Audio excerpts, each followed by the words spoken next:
Hello, everyone, and thank you for attending my research presentation. Today, I'll be presenting my thesis that I wrote last semester under advisement by Dr. David McLennan. And the title of my research is Racial Composition of North Carolina Sheriffs and County Arrest Outputs. I really enjoyed taking part in this research, and I hope that you take something away from it today, too. I wanted to better research this topic because there's little research about how the sheriffs impact street level arrest. And this is important because of the rise of police brutality within the United States, and especially the disproportionate amount of minorities that are in prisons across the United States itself. I wanted to better understand how the race of the county sheriff would affect arrest rate outputs according to race. And I assumed that counties with white sheriffs would experience higher arrest rates for minorities, while counties with minority sheriffs would experience higher arrest rates of white people. And I assumed this because I believe that people may be more lenient towards people of their own race, and some of the literature in my research backed that idea up. So you'll be seeing that a little bit more on my next slide. But first, I wanted to take a moment and pause and explain why the sheriff's role is a political one and how the political nature of the role could affect street level arrest. So within all but 4 states in the United States, the county sheriffs are elected, meaning that each fall or spring, citizens are sent to the polls to elect who they want to be the chief law enforcement officer of their county. And so the people are electing their sheriff, and then the sheriff is then carrying out decision making, policy making, the allotments of funds and resources, and autonomous hiring. And so my study, I wanted to look at how the electorate had an impact on the sheriff and how the sheriff's own biases and beliefs had an impact on street level arrests themselves. Within my research, I looked up some similar positions like the sheriff, and one of those positions that I found was the superintendent, because they are also elected within each county and they make decisions that have impacts on the people beneath them.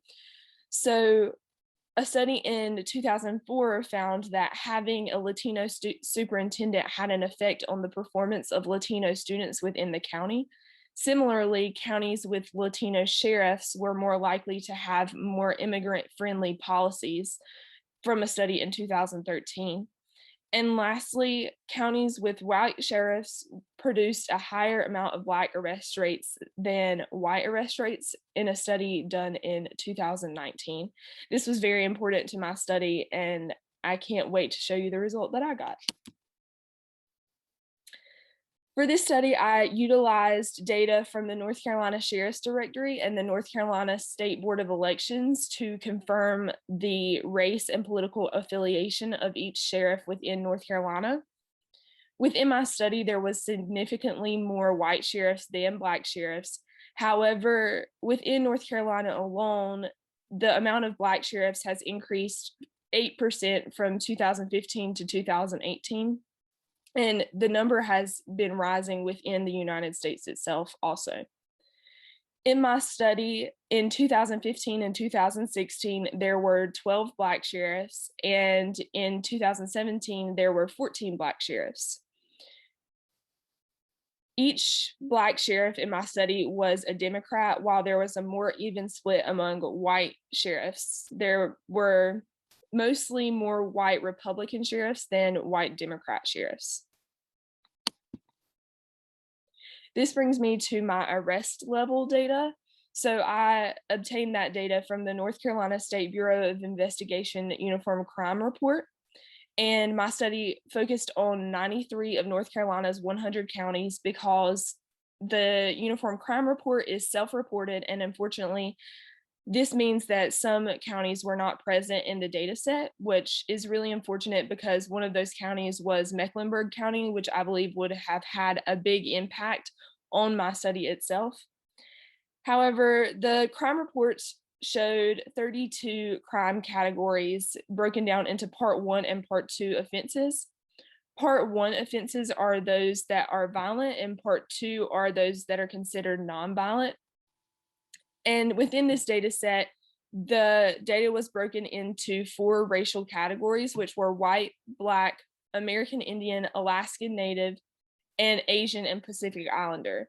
And for the purposes of this study, I only utilized the white and Black data because I could only measure the arrest rates for the races of the sheriffs that were present within the sheriff population. So I also obtained data from the United States Census Bureau to get population estimates to better control for population within these counties. And lastly, I utilized Pearson correlations and multivariate ANOVAs to analyze the difference in means in the arrest rates for each county and for each race. This brings me to my results. So in each year, there was a significant correlation between the race and party of sheriff with white and Black arrest rates. And this can be seen here in these tables. And the same thing was found in 2017. And then this last correlation table shows the correlation between the poverty rate and the overall arrest rate within each county. So this shows that as the poverty rate rose in each county, so did the arrest rates within that county. This is where my data kind of breaks out into individual factions, and these tables show the differences in mean arrest rates by the race of the county sheriff. So within 2015, there was a higher Black arrest rate if the county had a Black sheriff, while if the county had a white sheriff, there was a higher white arrest rate. And this was a trend that we saw with also the political affiliation of the sheriff. So if the county had a Democrat sheriff, there was more likely to be a higher Black arrest rate, while if there was a Republican sheriff, there was more likely to be a higher white arrest rate within that county. So I wanted to see if there was any difference in the overall arrest rates and the violent and nonviolent arrest rates. However, there wasn't really a difference in the outcome of the results. So for Part 1 offenses, with counties with Black sheriffs, there was more likely to be a higher arrest rate of Black people for Part 1 offenses, while the same is true for counties with white sheriffs. There was more likely to be a higher arrest rate of white people for Part 1 offenses. The same was true for Part 2 offenses. And then we also see the same result with the political affiliations of the county sheriffs. So if the county had a Democrat sheriff, it was more likely that Black people were arrested for Part 1 offenses, while if the county had a Republican sheriff, it was more likely that white people would be arrested for Part 1 offenses. The same was true for Part 2 nonviolent offenses, as shown by these tables. And then lastly, this shows the difference in mean arrest rates by political affiliation of white sheriffs. So I wanted to see how white Republicans and white Democrats arrested people differently. And in counties with white Democrat sheriffs, there was a higher arrest rate of Black people, while in counties with white Republican sheriffs, there was a higher arrest rate of white people. So within this study, there was not enough evidence within the study to support my hypothesis. And it is much more likely that population played a role in the election of the county sheriff and in the arrest rates of the people who were arrested in the counties. In all counties with Black sheriffs, 31 to 61% of the population of people in the county were Black, and that rate is even higher for white people. So the conclusion could be made that the counties will have arrest rates for people with the same race of the county sheriff, but as I've mentioned earlier, it's much more likely that population has an impact on the people who are arrested within the county.